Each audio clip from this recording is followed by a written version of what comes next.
after the oil finished draining.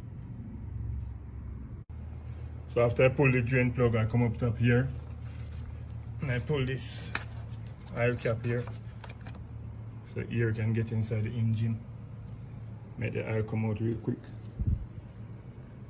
Alright, so now we're gonna go ahead and remove the oil filter hose in here and change the oil filter real quick. Okay guys, so this is the oil filter puller. I'm gonna go ahead and remove the oil filter housing right here.